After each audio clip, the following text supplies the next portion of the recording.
family, was good? I know that I'm normally talking to y'all about guitar and recording tutorials, but I really wanted to take a break and, discuss a really important topic to me. So we'll get back to that on the next video. Hope you like it. What's up, guys? How are you? So I am pretty much, let me turn up a little bit. Yeah, that's a little better. That's good. I shouldn't need any earbuds right now, but so yeah, I just pretty much wanted to talk to you all about a subject that, is pretty much inexhaustible. I'll say that.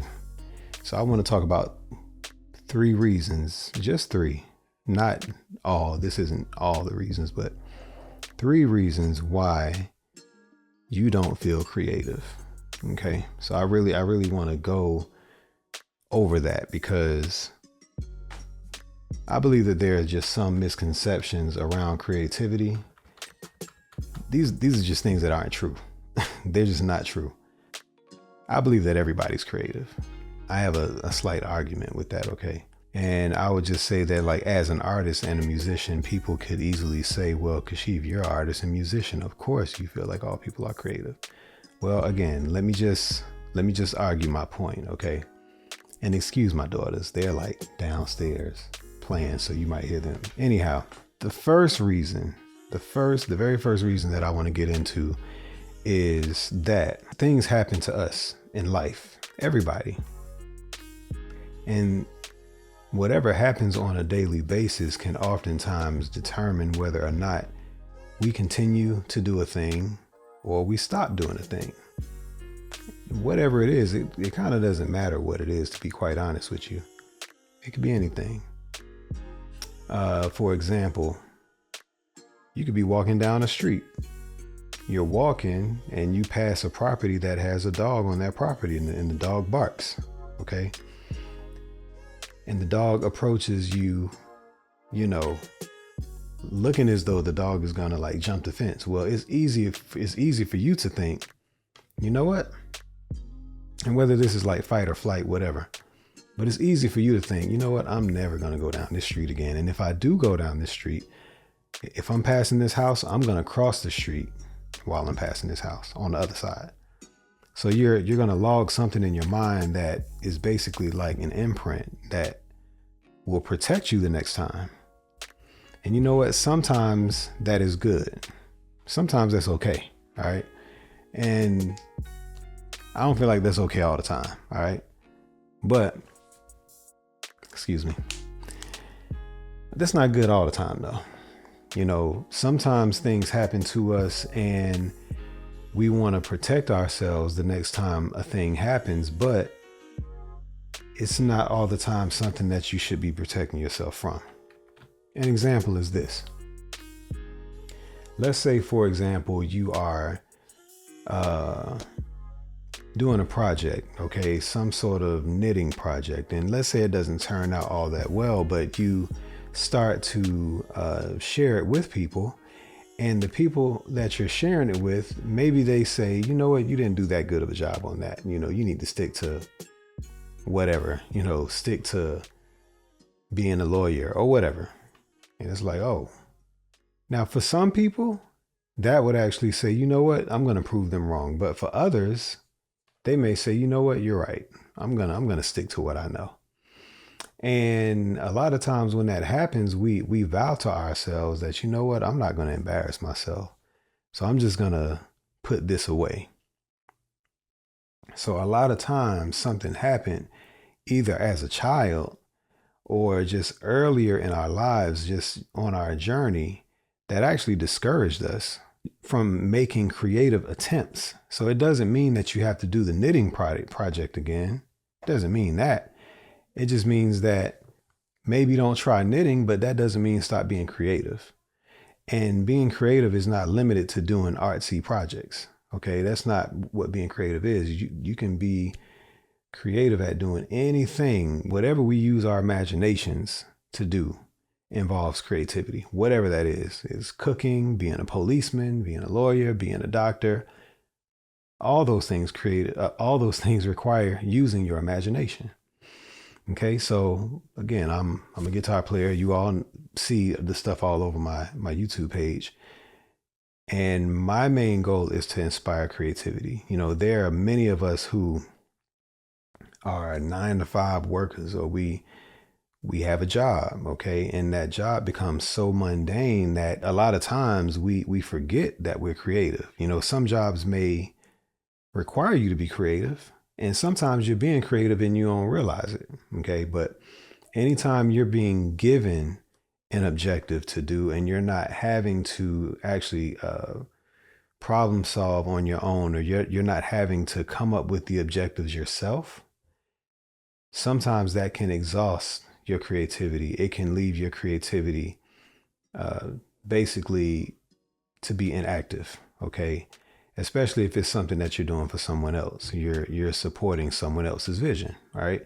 But there's nothing wrong with that, because that it basically prepares you to do something for yourself as well. So that's number one. And maybe I mentioned kind of two variables within that one, but I think that was number one. Number two, you just don't practice it enough. You don't make any deliberate attempts to be creative, okay? And maybe number one plays into this particular one right here, but some people are just convinced that they're not creative, so therefore they don't make any deliberate attempts. They have no intention. They don't set any intent on being creative. They just want to do the mundane, repetitive tasks because it's safe. But you know what? Being safe is not always good in that aspect. All right. So that's just something that I really want to point out. I personally believe that living life involves taking risks. Okay, calculated risks. It doesn't mean that you should just do anything, but nudge yourself a little bit. Take little small risks just to see the outcome. You wanna see the outcome. You wanna learn how to trust yourself. Being creative involves trusting yourself. Okay, and some of us don't practice that enough. So give yourself a chance to be creative. Allow yourself to take a different route to work. Now, sometimes we're more reactive in these situations, because if we encounter something like a detour because there's construction, we don't know any other way to go. But if you intentionally, even if you go to work one particular way, keeping in mind that I got to be on time, you know what I'm saying? I got to get to work on time. So I don't have any time to just be taking random detours. And I get that. I do understand that. But I want to challenge you to just try something, like try doing the same thing, but doing it differently. Okay. If you're cooking cakes, and you have a routine, well, do your normal routine, but just kind of switch up something to just make it different, to make it a new experience. Okay. Or, if you add a tablespoon of oil, add 2 tablespoons of oil and just see how it turns out. Will it make a difference? I don't know, but I think that it will actually just challenge you to not be so stuck to a grid. You know what I'm saying? I think that some things do require that. Some things do require you to be very rigid. But there are times that can get a little boring, and sometimes we think that we're unhappy, but I think that sometimes we forget that we're not allowing ourselves to make what looks like a mistake to actually be a beautiful discovery of something else, new and different. Okay. It's actually like, it's just a door opening up to a new possibility by trying these small incremental things. Okay. But always have a framework for what you're doing, and always stick to the framework. All right. So it's nothing wrong. Like, operate within the framework always. So this way you have structure to your creativity. All right. So this is the dichotomy of creativity. It's not just being randomly creative. That works sometimes too, but when you have structure within it, you have a framework to operate within. This can make creativity random, but predictable at the same time. Okay. And that could be pleasing. That could be a very pleasant experience. So that's number 2. I was kind of rambling on that one. Number 3, there's a possibility that you're just doing too many things and you're not giving your brain enough space to be creative, and you want to be creative. And actually you feel that you are creative. You feel like you don't have time to be creative because you've packed your schedule with too many things. So I just want to challenge you to just take one thing off. And I can almost bet you that you're doing something. You're doing something too much. You're doing something in excess. You're doing something that is convenient and you ain't even got to be doing it. Now, one main thing that a lot of us do that, many of us fall into this category is like being on social media too much or watching too much TV, because all you got to do is sit there and consume. You just turn to the channel that you like and just simply consume it. But have you ever thought about this? The program that you're watching, like the old school way to say it, the program that you're watching, somebody spent time to create that. Somebody took a lot of time. You know, you might be watching like a 30-minute show, but that could have taken 3 days to edit. It could have taken 2 weeks to actually write a script for it. And you're sitting there watching it and just taking it in and consuming it. And one thing that you don't want to be out of balance in the sense that you're consuming more than you're actually producing. That is another very significant way that your creativity can feel zapped. But you know on the inside that you are creative. But creativity has to be practiced, realized, and this helps you to be aware. You have to practice the awareness of being creative. And you have to have actual instances where you can refer back to that experience that was positive, and you have that memory. And this way you're developing trust in yourself to do it again and again and again and again. This applies to learning guitar. It applies to learning how to paint, how to draw, all types of things. This applies to, maybe you're learning how to ride a bicycle or motorcycle or whatever. When you're learning something new, it requires you to try something that maybe you haven't tried before. However, you do use transferable skills and apply it to something new. But it doesn't matter what it is. Trying new things is good. And remember, you are creative. So keep those 3 things in mind. Now, whether you decide to,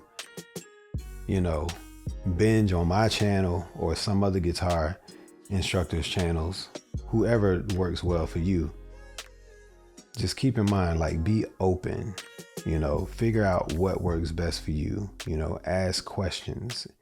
Don't be afraid to mess up. I would even argue that the key to being successfully creative is not being afraid to mess up. It might look like a mess up to someone else, but it's not actually a mess up. It's actually a stair step or a rung of a ladder to go higher, because now you figured out how to avoid that potential discrepancy again. Okay. You know what not to do now, in other words.